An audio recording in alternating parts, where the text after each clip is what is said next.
how's it going? Hey, Nicole, great to see you. How'd law school treat you? I'm still here and the first semester's over, so I'd say pretty good.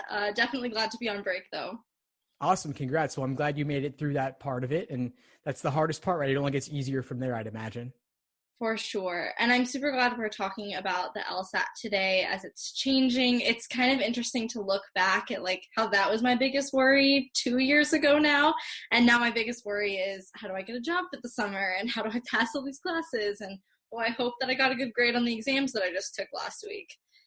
Right. So that bit of perspective, I'd imagine, at least helps to diminish the importance of the LSAT relative to the other many things you have before you, like 1L and the bar exam, right? So it's just one step in a long line. Absolutely. And I think looking back on it, it's like, oh, the LSAT was nothing compared to law school. I don't know if that's encouraging or really scary, but I think if somebody can approach the LSAT as really a stepping stone into what law school requires, it gives them a good place to look at law school going forward. Exactly. And the funny thing is they actually relate quite a bit. Your LSAT logical reasoning, LSAT reading comprehension especially. Would you say in your experience in law school that you've seen some of those connections? Oh, totally. I mean, you're definitely not going to be asked LSAT questions in law school, but the exact same skills that you need to succeed on the LSAT are exactly translatable to what you need to do in law school, especially reading comprehension and logical reasoning. I think logic games are fun and it's a good way to practice study habits and learning a new way to think about something. I don't know if that skill translated as directly as the other two, but I think all three were really important stepping stones for me going into school. For sure. And so tell me, you studied for the LSAT, last year, right? Yeah, I wasn't even that long ago. Yeah, Isn't that long ago? Yes, yeah. And I think you mentioned in one of your videos, use one of my study plans, right?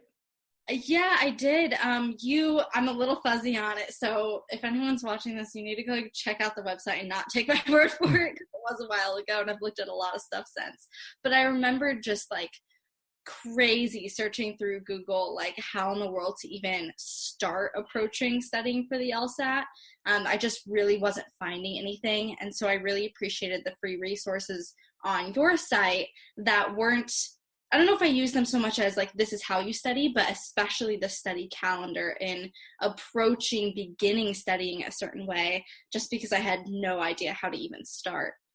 Yeah, it's kind of funny. And I've only really started talking a bit more about what led to the creation of those study plans. Because you look at it, it's like week 1, week 2, week 3, and then within each week, day by day, exactly what to do. But the underlying principles, I think, in a way, are a little bit more important than the exact specific nature of do this on day 1, do this on day 2. And those principles are basically to build the foundation first before you get into doing timed practice tests or even individual timed sections. Just learn the fundamentals. And that's what the course is all about. It's basically learning the theory, then applying that theory to individual questions, then sections, then full-length exams. Right, absolutely. And for me, who's somebody who didn't end up hiring an LSAT coach and just relied on free resources and then the PowerScore Bibles, having that free resources as a jumping off point of just like the outline and the basic theory behind studying for the test, I can only imagine how if LSAT's coaching is something that someone would like to pursue, it'd be incredibly helpful because just the free stuff was super helpful for me. Yeah, I would imagine so. The study plans are basically the wealth of my experience that I put together to give it to you bite-sized so that if you don't have somebody, there's no ambiguity about what to do. Read these chapters, watch these videos, then do this type of practice problem. So I'll say for ordering games, read the textbook on ordering games, watch the videos on that, then do these specific ordering games out of these exams. Because when you look at a full prep test, everything is scrambled up and you don't really know which question type you're dealing with. And it's not on you to figure it out because you're just learning, right? So why not have someone else show you which problems to work on at a given point in time? Yeah. And I think that reflects how just learning in general works too, as, okay, read something about it, watch something about it, hear something about it, and then actually try to put it into practice and see how you do. It makes sense to have those different types of resources for the optimal success and performance on the LSAT. Totally. Well, I have a couple questions, if you don't mind, that I know some of your students have sent in and some of my subscribers from my YouTube channel have sent in. Do you think we could jump into some of those? Yeah, sure. Let's do it. All right, so let's start with like really general stuff. And I know we talk a lot about this in your more specific courses. But one thing that a lot of people keep coming to me for, and is actually one of my most viewed LSAT prep videos, is on reading comprehension. I feel like that's something that I know for me, you think like, I know how to read. I'm, however, 20 something years old. Like I figured that out by now. And it's hard to think about how to study reading. So what are some general tips that you get from students? I imagine you get this question a lot on just how to approach that exam if somebody keeps being tripped up on how to study for it. Yeah, well, first off, if you're bored by LSAT reading comp or logical reasoning, I mean, you're certainly not alone. They do that by design. They purposely ramp up the difficulty level or the boringness of a given passage. They always say that the passages are adapted from real world sources, but they are rewritten by LSAC to be more like legal contracts, for example, where they're burying things and they're using more complex language than they otherwise would. And so you have to feign interest. You have to fake it till you make it. And part of that is oversimplifying what's in the passage. So if there are major viewpoints, caricaturing them or exaggerating them. So liberal or conservative, or old versus new, or right versus wrong, or incomplete versus relatively more complete. Whatever it takes for you, that's what you've got to do. The other thing I'll say is, for the digital LSAT specifically, get accustomed to reading difficult text on a screen. Usually what we read on screens is lower quality than what we read in books, but LSAT reading comp is now on the digital LSAT on that tablet. And so get used to it. You could read The Economist, you could read Scientific American, or you could just read LSAT passages. If you have the PDFs, you could load them up on your tablet or computer to read them there. And there are a couple of websites I'll recommend where you can put yourself on a reading comprehension treadmill of sorts to display text to you at increasingly fast speeds. The websites are Spreeder, Spreeder, and phrasereader.com. Both of those you can copy paste in text and put it at 500 words per minute or 400 words per minute or 200 words per minute, and just get used to displaying it to yourself at that speed. By the way, I saw someone raise their hand here. Feel free to just type questions in the chat as they come up for you, and we'll do our best to intersperse them into the conversation. Definitely. I'm totally new to Zoom, so if I miss something, I will figure it out as we go. Sure. Awesome. Well, I think that really helps the idea behind reading comprehension. I know for me, I don't think I realized until I was done with the LSAT, and thankfully I did well enough that I was like, I'm not going to take this again the first time. But something I realized when it was over is how important speed is for the reading comprehension section. I think that was the one section I had trouble finishing, which was surprising to me because I've always been a very fast and avid reader. But you're totally right. The idea of like the comprehension level of being required is so high, and you need to sum it up into something simple, which is difficult to do without a time limit. But I definitely agree that those types of websites would be really helpful, and I wish looking back I would have used them. Okay, you mentioned the digital LSAT. So another thing that I get questions on a lot from my subscribers is regarding the digital LSAT. Specifically, what do you have to do to study differently for it? Do you need to buy a tablet? Is a computer sufficient? I'm sure that you have all kinds of research and knowledge on this too. Yeah, sure. So a computer is unfortunately not sufficient because it doesn't have the touch screen. And if you really want to simulate a tablet experience, you've got to have a tablet.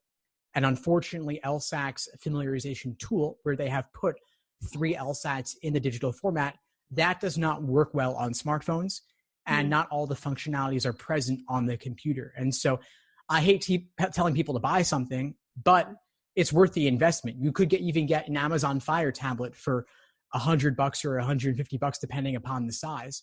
And my LSAC is using a Microsoft Surface Go 10-inch tablet. So I would recommend getting a tablet of about 10 inches. If you have an iPad, that's perfectly fine. If you have a Samsung, that's perfectly fine. The importance is that it's a tablet and that it has a touch screen. And ideally that you can use a stylus as well. If you don't have a tablet or don't want to get one, I hear you. Just treat your books like they're screens, meaning don't write on them, you can't write on the questions on the digital LSAT. You can only use some very limited annotation tools like highlighting and underlining. So you can do that, but nothing else. You do get scratch paper of a booklet of 12 to 14 pages. So get used to doing all your work to the side. Don't write on your books at all. Keep them clean. Wow, that is so different than I studied. I feel bad for everybody else, but you'll make it through. You can do it. Well, it's a mix. It's not all bad. There are some good things. That's true. One good thing. Yeah, we did. Yeah. So one good thing is that there's a countdown timer, so it removes any ambiguity that a proctor could potentially screw up the timing. It's automated now, so that's good. They won't forget to give you the 5-minute warning either, because that's also automated onto the tablet. Another good thing is that you can flag questions to come back to them later. At one glance, you could see all the questions you flagged in a given section. So that removes a little bit of the guesswork. And so that's a good thing. I think that's nice. That's true, definitely. We have another question. Is it true that you don't have to answer all 25 questions on LR, and are they weighted differently? Well, I mean, you don't have to do anything. But if you want to get the most points possible, if you want the highest score, I would suggest, in all seriousness, doing everything, because there's no penalty for guessing. So you want a top score, answer everything. Even if you run out of time, at the 5-minute warning or when there's 1 or 2 minutes left, just bubble in D for everything. But don't leave anything blank. There's no penalty for guessing. As for the weighting of questions, they're all weighted equally. And so an easy question is worth the same as a hard question, which means knock out the easy questions first. Get your lowest hanging fruit first. If you run out of time, it might as well be on the toughest questions that you had the lowest odds of success on, but you don't want to leave those blank. Definitely put down something. Yeah, definitely. I think that equal weight was a huge relief to me taking the LSAT, and especially with the digital LSAT being able to flag the things that are hard. You just go like quick skim of the question takes 5 seconds. You're like, okay, that's going to take me more than the average amount of time to get through. Flag it, move on to the easy ones for sure. Totally. Yeah, I would flag 3 or 4 questions when I'm taking it. Even on paper, I would do that. And I would certainly do that on digital. Definitely. Speaking of the digital, we have more questions on that. Is it going to be digital forever? Like, what does it mean that the LSAT is digital? Where do you think it's going from here? When should we be expecting more major changes to the LSAT? So I don't think it's going to change away from digital. I think typically the forward march of progress dictates that it remains digital. The rollout for digital is only in North America right now. It's still paper and pencil overseas. Okay. I expect that with time in the next couple of years, they will roll out the digital there also, but it's a question of getting tablets halfway around the world and maintaining their upkeep and such, and potential security issues there as well. So it may take some time. Additionally, there were a lot of tech issues with the digital rollout this year. LSAC kind of rushed things all of a sudden, perhaps due to GRE competition, perhaps due to having a new president in office at LSAC who wanted to make some changes quickly. But there have been a number of tech issues with tablets malfunctioning in various ways, but hopefully it will get progressively better with time. And so if you took it in July or September, you may have had issues. Hopefully in January, there will be even fewer issues moving forward. As far as where it goes from here, I think LSAC will just get better at reducing the number of issues and hopefully have things running as smoothly as possible. The other big change is that they've increased the number of test dates from previously only being 4 times a year to now being 10 times a year. And so I think one direction we'll see is more frequent LSATs. I think eventually they may move to every single month. Wow. I don't know if they'll ever get to every single day like the GRE or the GMAT, because the complexity of writing LSAT problems is tougher than just substituting numbers like they can on math problems. So they can't produce that many questions, but I could imagine one day them having a large question bank or pool of thousands of questions where each administered LSAT would be unique from every other one due to a large mixing of questions. So, but that would be in the distant future. I don't see that happening anytime soon. Definitely. And speaking of changes, I know that there's a new LSAT retake limit. Could you address that a little bit? Yeah, sure. So most recently, the policy was you could take the LSAT an unlimited number of times, which I think was awesome because there's no penalty for retaking because law schools only take the highest score. They do not average multiple scores. So why wouldn't you take it again if there was any chance you could do better? Obviously, taking it 7 or 8 times looks a little bit flaky, but 3 or 4 times, totally fine. Now the new retake limit is you can only take it 3 times in one admission cycle. Admission cycles run from June to May of the following year, 5 times in 5 years, 7 times for life, and if you get a 180, you can't take it again. Why do these limits exist? I think it's because with LSAC offering the test more frequently, like 10 times a year, like I said, they have to reuse a lot of old unadministered exams. And if someone is taking all of those administrations, they might see the same questions multiple times, which would certainly be unfair. It would compromise the integrity of the test. And so they want to limit the number of times that could happen. And could it happen occasionally? Yeah, it could. Somebody could take it overseas 1 month and then take it in North America the next month and maybe get the same test form. Could that happen? Potentially, but the number of people affected would be minuscule, would be infinitesimally small. So not a huge concern for them, but they do want to limit that overall. And so that's part of the reason for the limit. Sure. And I don't know if you would agree with this, but my personal opinion, as far as taking it only 3 times an admission cycle, from studying the LSAT fairly recently in my life, I don't think that taking it more than 3 times in an admission cycle is advisable anyway, even if you were allowed to do that. I think if you want to see significant improvement, it's going to take more time than, what would that be, 2 or 3 months. I mean, that I think is enough time to make small improvements for sure.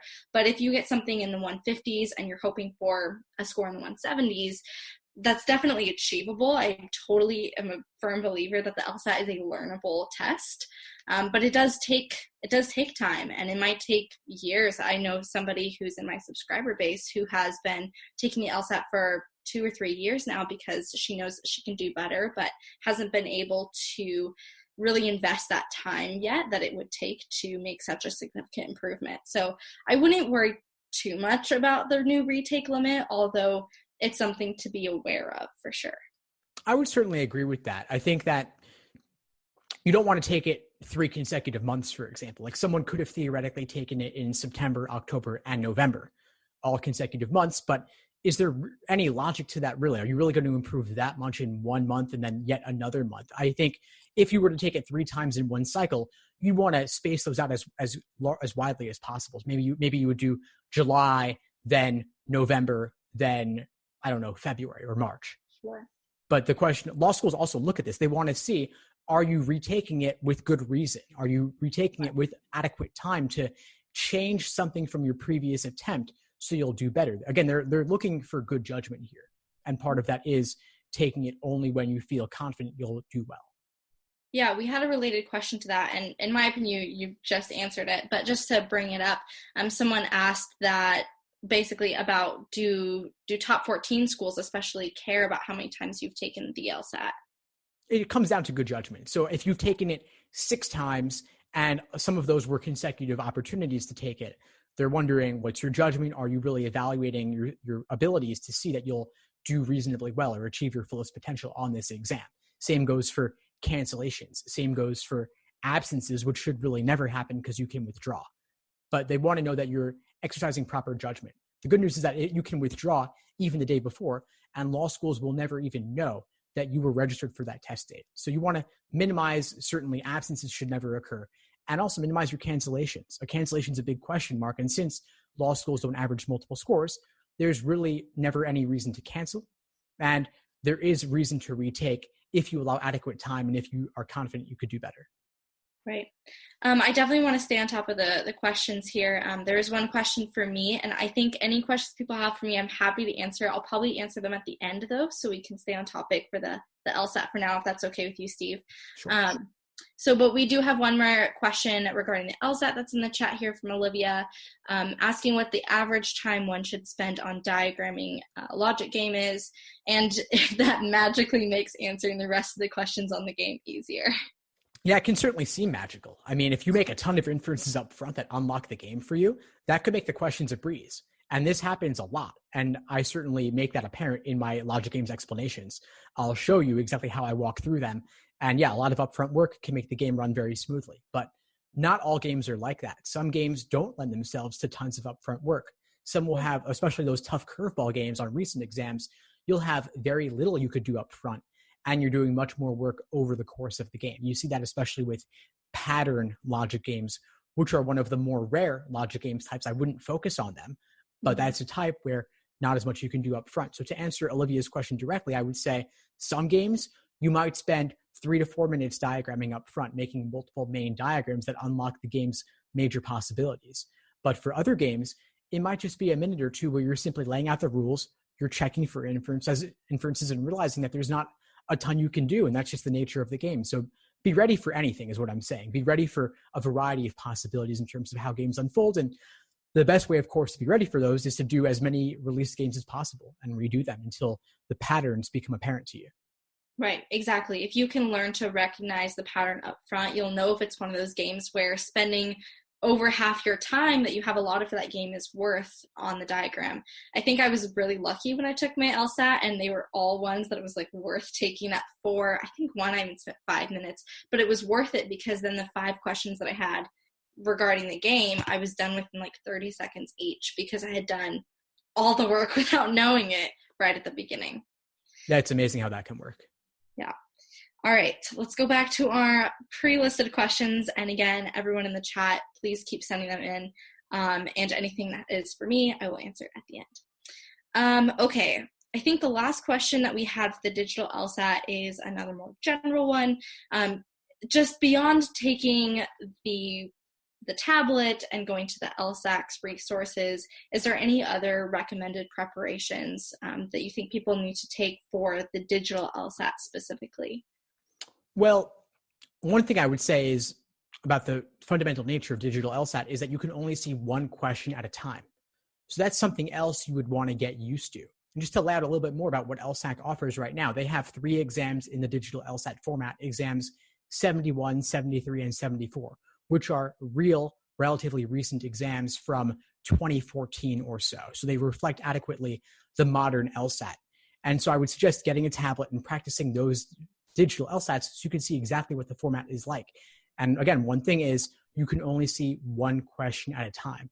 So one really low-tech way you might simulate that if you didn't have a tablet would be just cut a hole in a piece of paper the size of one LSAT question, overlay it on top of your book so that you can mimic that style and get used to it. Because right now, especially with logic games and reading comp, you're used to getting that bird's eye view of the entire spread of questions associated.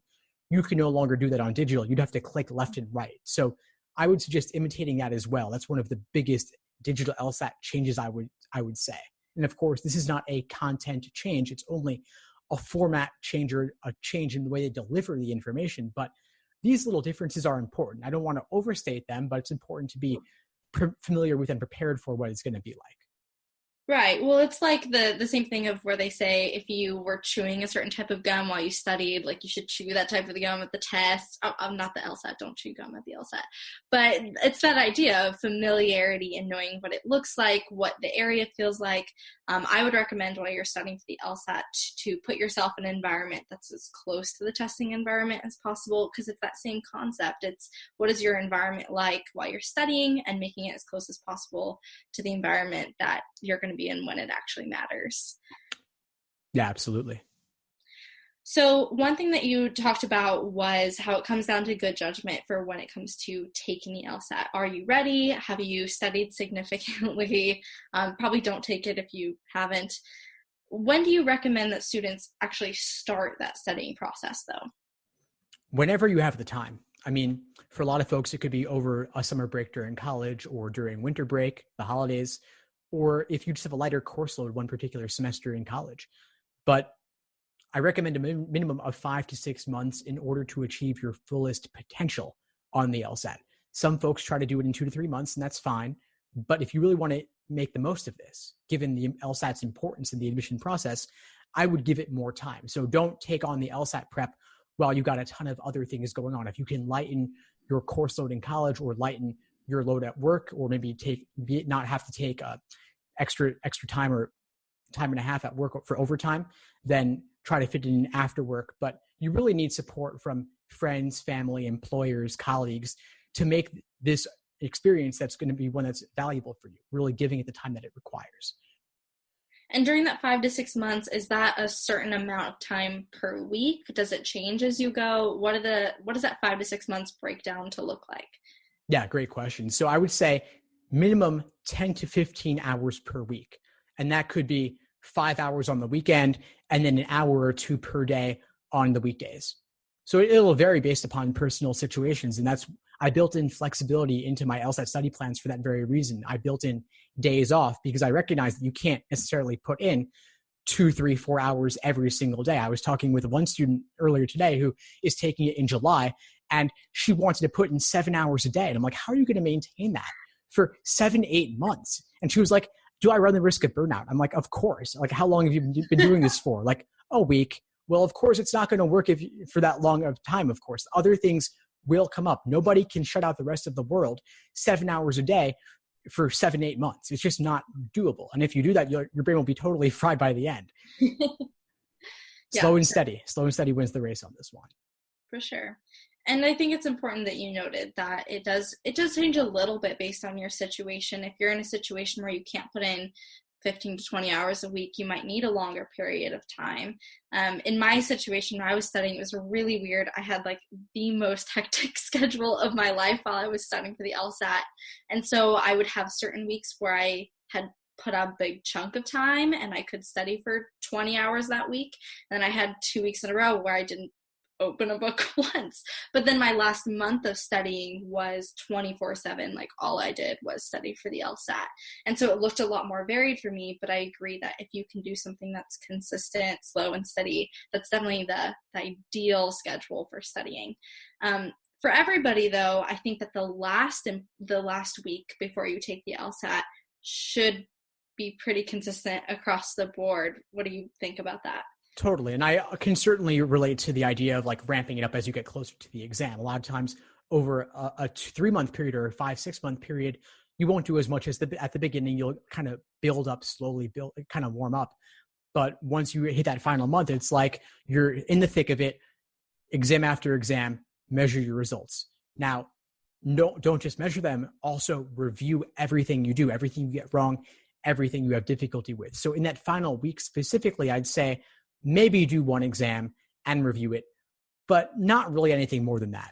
If you're studying full time, meaning you have no other obligations, you could do 2 full-length exams in that week, but I wouldn't do anything more than that because this is not the time to learn something new. This is really the time to refine what you've already been doing and to get results you feel good about, to get realistic simulated test day experiences so that when you walk into the exam on Saturday or Monday, depending on what day it is for you, it's going to be like just another practice test. So it's all about properly simulating test day conditions, strictly timing yourself, and of course doing 5 sections, not 4. Right. And speaking of test day, how would you recommend preparing for that test the night before, morning of? Yeah, well, definitely preparation involves starting early. So getting everything together the day before. Your gallon-size Ziploc bag, your admission ticket, your pencils, eraser, snacks, photo, all of that stuff, have it ready to go. Your government-issued, non-expired photo ID, have that as well because you'll need it. Get that all together so that you're not scrambling the morning of. And of course, know where your test center is, know how to get there, have a backup way to get there just in case of anything, and of course, leave early. And also bring some warm-up questions like a photocopied game or a reading comp passage or a couple of logical reasoning questions so that the first problems you're doing on test day are not the scored ones that count. Oh, that's interesting. I haven't heard that tip before, but I like it. The last question that I have prepared for you, although chat is still open to everybody else, is how should students prepare for an LSAT retake? Does it look different than the first time you took the test? Yes and no. I mean, the ultimate fundamentals remain the same. So building the foundation, the difference is that you're building a foundation in weak areas specifically. You want to target areas that you know give you trouble. Because it's not your first rodeo, like you already know certain things you've got down. You know that you like games, you don't like reading comp, certain logical reasoning question types give you trouble. Focus on those specifically. Drill them by type and also review fundamentals about those. So watch videos on those question types. Read textbook chapters on those types specifically, then do several problems of those types alongside doing individual timed sections and full-length exams. And I'd say since you've already built a lot of your foundation, presumably by that point, more of the focus will be on timed practice and full-length exams. Awesome. Looks like we have a new question in the chat for you, Steve. Are the new LSAT exams, for example, number 83, better than the older ones when it comes to beginning your studying process? The newer ones are certainly more relevant. So I'd want you to spend more time on newer exams relative to older ones. So if you're studying over, let's say, a 3-month timeline, you might only want to focus on the most recent 20 or 30 exams. And we're currently up to exam 89 or so.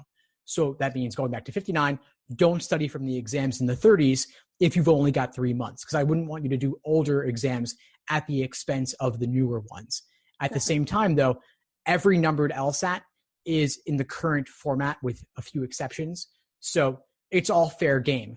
But on average, more recent is more relevant. And the biggest change in recent years was that starting with June 2007 LSAT, they switched the reading count from being 4 long passages to 3 long and then 2 short dual passages. And so everything from June '07 to present reflects the modern format without any significant changes. Sure. And I understand the inclination people might have to try to pay less for the older exams because they are cheaper. In my experience, if anyone cares, I would advise, if you have a longer period of time, to maybe use the old exams as just individual practice questions and not so much to spend 4 hours taking the whole thing. Whereas using the newer tests for the full length practice exams or practice sections, I think is worth the extra couple dollars, especially when you consider how much money you get for every single point increase on the LSAT. That was definitely my experience. I don't remember what the number was. It's on my website because I talk about it.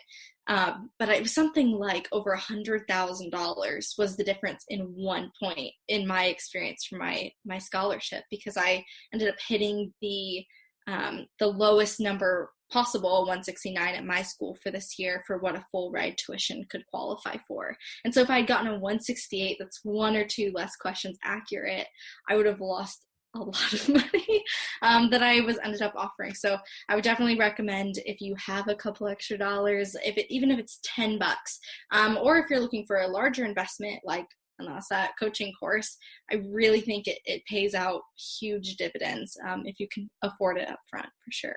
Oh, that's totally true. I couldn't agree more. I mean, the value of a single point or two could mean thousands in scholarship money or getting into a better law school. And so the ROI on that over the course of your entire career is enormous. And it's really, almost all of the exams are available in books of 10 for about $20-25 on Amazon. It's only the newest exams that are individual that are $10 a pop. Right. But that's really, at this point, I mean, there's a book of 72 to 81. So you're only looking at exams 82 to 89 or so that are individual. Those are the only ones you have to get individually. You don't have to get them now. I mean, you get only the books of 10 to start with, and then get the individual ones later in that final month before the exam. Absolutely. I don't think even that last one you mentioned was available when I took it. I think that those were still on the list that I had to get individually if I wanted to take them. Yeah, they probably were. But I think actually the most common mistake, the most common reason folks use those oldest exams is because that's what bookstores carry. For some strange reason, bookstores don't know about the LSAT. They just buy whatever sells the best. And those old books have the most official sounding names. I mean, which sounds more official, 10 actual or 10 more? 10 actual sounds really classic and official. And so it's like buying the first in a series, but this isn't like a numbered series of novels, right? This isn't like Game of Thrones where you got to read them in order. This is LSAT prep tests where actually the newest ones are the most relevant, and only a total gunner who's going to do every exam released should bother to get the oldest book of 10. Right. There's actually somebody not at WashU, but at my undergrad at Wheaton, who apparently did like all 70 that were available at the time. And I think he still got like a score pretty close to mine. I think you definitely hit a point of marginal returns after doing a certain amount of tests. So I don't think that's really necessary. Certainly. Yeah, no, it's not about the quantity. It's about the quality of the review. You could do half the exams or a third of them. And if you review them in enough depth, that would be equally valuable, or if not more valuable. We got a couple more questions while we were talking about this. One very specific one. How many questions do you need to go to 166? Yeah, it's going to vary based on exam to exam. Because the exams vary slightly in terms of their difficulty, the raw score conversion charts account for this. So you can actually open any exam and look at the raw score conversion at the end, and it'll tell you how many questions you need to get right. And then, of course, by definition, by negation, they're telling you how many you could get wrong. It's going to be something around 15 questions, but it's going to vary slightly. Definitely. If you're planning to take the LSAT in April and are just beginning studying, when is it appropriate to start timing yourself and simulating the test? Well, that gives you about, since we're recording this in December, it's giving you about 5 months or so. I'd say which is a good amount of time. I would say the first couple of months should be more untimed work. And then once you've built a foundation in a specific section, then you could transition to doing timed work. And so I'd say start with games, master the basics, build the foundation, do individual games by type, then do individual timed games sections. And then alongside that, do untimed logical reasoning. So it'll be a mix of timed and untimed work, but I would start doing timed work within the first 4 to 6 weeks to start introducing that factor because it is an important one. Definitely. Let's see. For law school applications, how does it work with retaking the LSAT? I tested it in November, so that would be a month ago, but my retest is in January. Should I wait until after I test in January for my applications? Yeah, I wouldn't submit until you retake because you don't want them to accidentally consider your application without the January results. You don't want them to potentially reject you before you get your January result back. You did well on January, then you got to wait a cycle for a reevaluation. Just hold off, hit submit after the score comes out. Yeah. And something I would say that's sort of related to this is be in contact with the admissions teams from the different law schools that you're applying to. I cannot stress enough how incredibly helpful that was for me, not only submitting my applications, but also receiving the scholarship I did, and just getting information about whether I would even like the school just based on my communication with them. So that goes for questions like this. If you think that a school might have a different policy, or if they say something on their application, like just submit your retakes later or whatever it may be.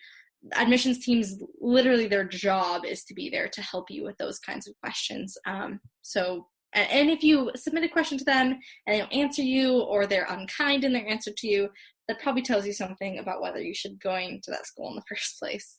So true. But in my experience, honestly, I've done a lot of webinars with a lot of admission officers. I know a lot of them, and they're very nice. They're very open, at least the ones I talk to. And they're really looking to help folks navigate the process. They want the best for you, and they want to do whatever they can to help you get into their school. And so I did a class yesterday with the Maryland Law School admission officer, University of Maryland, Carey Law. And he was saying that if you get rejected and you want to reapply, reach out to them, and they will talk you through what they can do to help you get in, what you might need to change if you need to change your personal statement or retake the LSAT, what have you. They'll tell you what score you need sometimes. Oh, that's nice. I didn't even think to ask that. But that just goes to my point. Ask them everything. For the most part, they're awesome. If you get all the questions right on LR and RC, but not on LG, can you still shoot your shot for 170 and above? You can. You certainly can. If you could get perfect on reasoning and reading comp, you could, of course, get a 170 plus if you got very few wrong on games, but you could get maybe 5 or 10 wrong. Typically, the average 170 scorer gets perfect on games and then -3 on each of the other sections. That's your typical 170 breakdown. And so this suggested breakdown would be the flip opposite of that. But theoretically, it's possible. Sure. Yeah, I'd agree with that. Makes sense to me. Logic games, I feel like, is the easiest to memorize how to do. It doesn't require as much thinking once you've just routinely machined your brain into figuring out how to solve them. Yeah, everything you said, I agree with. Yeah, I have one comment on that actually. It's you said memorize how to do them. It's really, to me, it's more about pattern recognition. Where especially the games like ordering and grouping that fit into neatly defined categories, those, if you watch enough explanations, you can get a rhythm of it and then it'll be smooth for you. But those curveball games, they require a bit more adaptation. And so one recent change in the last couple of years, I would just encourage folks to note, is that on those tougher curveball games, they require a bit more of a flexible, adaptive approach. And that's part of what makes them tougher. And so I think games require a bit of extra work compared to even how they might have been a couple of years ago. Okay. Denise asked, how long does it take for scores to post once you've taken the LSAT? Well, the funny thing is that even though it's digital, it still takes just as long. Fun. So it takes about 3 weeks, and that has not yet changed. Hopefully with time, with the digital LSAT. That's one other change I foresee in the future, is that they will get scores back faster. That's my prediction. They have not made any promises, but with time, I think that will come. But right now, it's approximately 3 weeks. And unlike in previous years, with that new LSAC president, they are actually releasing scores on the date they said they would, as opposed to in previous years, they would release them randomly a couple days early with no warning. Scary. So the new regime is that you get your scores on the date they say they will be released, and those are posted on LSAC's website. Okay, awesome. You are welcome, Denise. I totally did lots to deserve that. Thank you. So I'll go ahead and start reviewing the questions that said Nicole at the beginning of them. Let's see. From my point of view, do I think it's doable to have a part-time job in law school? It depends on what year you are. So your first year, I would not recommend having a job. And actually, a lot of law schools literally won't let you have a job. Your job is to be a law student. It is more than full-time. I think it's something like ABA requires 2 hours of outside classwork for every 1 hour inside class. Now, I'd be lying if I said I actually did that all the time, but there's many times where I spend more than that, especially when you get closer to exam period. I understand there's some people in situations where they need a part-time job and they just have to make it work, and I don't want to discount that or say that you're doing something wrong. But if you have the more common experience of a law student who is going to law school to dedicate all their time to that, that's what you should be focusing on. Let's see. And Steve, if you have anything to add to these, you are welcome to. Let's see. Do you feel like studying for the LSAT made you any smarter or better equipped for law school than you may have been before studying for the LSAT? So we touched on this a little earlier, actually. The LSAT tests very similar skills to the ones that you need in law school. You're never going to be asked a logic game question while you're sitting in the classroom, ever. That will not happen. But the same kind of neuro pathways that you're digging out while you're studying for the LSAT are the same ones that you're going to be using to analyze cases that you're reading to apply the law, particularly when it comes to law school exams. And someone asked for my information, which I'm happy to provide in the chat in just a minute. But I actually run a YouTube channel, and I have a video upcoming hopefully next week regarding law school exams and my experience with them. So if you're interested in more information about that, you can check that out. Let's see, anything else? What was my LSAT score? I had a 169. I only took it once, mostly because I was lazy. Yes, I can provide my, someone already put in there. Yeah, that was you, Steve. Yep, so my YouTube channel is Life as a Law Student. The actual easiest way to find it is to put all those words together with no spaces. I don't have the link or anything right offhand, but I also am on Instagram at LAA Law Student. I'll tap that in here for you. And after today, my link for my channel will be on my bio for my Instagram as well. And I have a website with different resources that I offer, including an LSAT course and personal statement reviews, which are super enjoyable for me to get to know you guys. So I'd love to see you guys over on my channel and to talk to you. I'm very active. I don't have too many subscribers that I can't talk to everybody at this point. Which is, I'd love to grow, but it's also fun to have a smaller community where I'm just texting people all the time that are my friends all around the country and going to law school. So I think that's everything in the chat so far. Is there anything we missed, Steve, that you want us to talk about? No, I think we covered the basics, but I just want to say, actually, Nicole, that I think it's great what you're doing with your YouTube channel, that you're providing a voice and an experience, direct line to a real law student. So for all these law school applicants out there who want to know what it's like, they've been able to follow you on your journey. So I think it's pretty cool that you're doing that as a service for everyone out there. Thank you. It's so fun. And it keeps me accountable too, knowing that anything that I do in law school is eventually probably going to make its way online, because I'm a very deadline oriented person. I say I'm going to upload once a week, so I have to upload once a week, so I have to think of something to talk about, which because I have no time. Being in law school is just going to be whatever I did that day, pretty much. So it's fun for me, and it's something that I started because I didn't really see any resources like that when I was going to law school. I had all these questions and was doing it all by myself. And I was like, man, I wish somebody would just explain to me like what I'm supposed to know, what questions I'm supposed to be asking, because I'm confused, but I don't know what I'm confused about, kind of thing. And so I've had a lot of positive feedback from people who are finding the admissions process much more approachable now that they've seen my videos and had direct access to me to ask questions.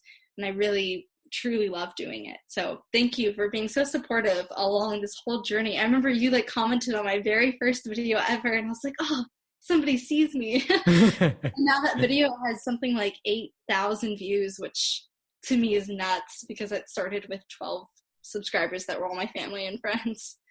No, it's pretty awesome. I mean, you definitely struck a chord with folks, and I think that's great. Yeah. We have one more question before we go. They made it in just in time. Does every personal statement essay have to be a sob story? No. What if you're not the kind who whines when they write about themselves? I hope you're not.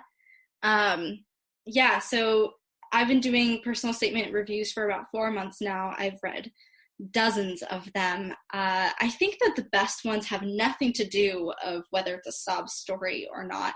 It's really just about talking about who you authentically are and what perspective you can bring to law school. Sometimes that does manifest in a story of hardship and struggle and challenge, but sometimes it's just the opposite. It's like, I've been able to accomplish this and this and this and this, and that's going to make me a great contributor to the legal profession in general and the conversations that you have in a law school classroom. So yeah, if you have more questions about that, again, that video is on my channel. I'm happy to help anyone with their personal statement if they want. You can get all that information on my website. Let me type that in here as well. Let's see. Make the reader quiet. You don't have to make the reader quiet. I'll touch on that for a moment. The idea of a sob story, I think it's a risk that you run when you talk about hardships that you've had to overcome. But it's not, I wouldn't focus on the negative part. Don't focus on what you lost. Don't focus on the hardship itself. Instead, focus on what you learned from the experience and how you grew as a person afterwards. And if you can tie that in some way to why you want to go to law school and maybe how you want to help other people avoid having to face similar obstacles or help them navigate those when they encounter them, I think it will make for a more uplifting experience that can make them cry in the end, but it can be tears of joy. Tears of joy at how much you've grown from the experiences that you've had to suffer, but ultimately overcome. Yeah, for me, my law school application was a combination of lots of things that made me me. So my resume included my experience of being an intern at Los Angeles District Attorney's Office. It had a GPA, which thankfully was high. I had my LSAT score, which thankfully was high. And then I had my personal statement, which talked about my perspective as a Christian going into the legal field and how that's informed the way that I look at the world. And so I wouldn't say that my personal statement had anything to do with the sob story, and it actually had less to do with individual challenges I faced than just my perspective going into law school in general. But I found that that combination of all those different elements of my application were really compelling, and allowed me to go to a school that knew from the get-go exactly who I was, exactly what I was bringing to the table, and knew that I wasn't ashamed of any of those parts of me. Certainly, yeah. No, it's worth investing some time in making sure you can tell your story in the application. It is, of course, primarily LSAT and GPA, but those other factors do play a role as well. Yeah. Okay, looks like Keith is asking about scholarships. Do you provide scholarships for your LSAT courses? I do. I give a scholarship to those who receive an LSAC fee waiver. I also give scholarships to those who are in the military and those who want to practice public interest law. And I have details for those on my website. And of course, feel free to email me for any clarification on those. Perfect. Okay, I think we have officially reached the end of this conversation. It's been great to talk to you, Steve, and thank you to all of you who have been watching this live and to all of you who are watching this when it's uploaded onto my channel later, as well as however Steve ends up using this video. It's been an honor and a privilege, as always, to talk with you about this. Same, Nicole. Thanks for collaborating with me and looking forward to more in the future. Definitely. All right. Bye, everybody. Bye, everyone. Thanks for joining.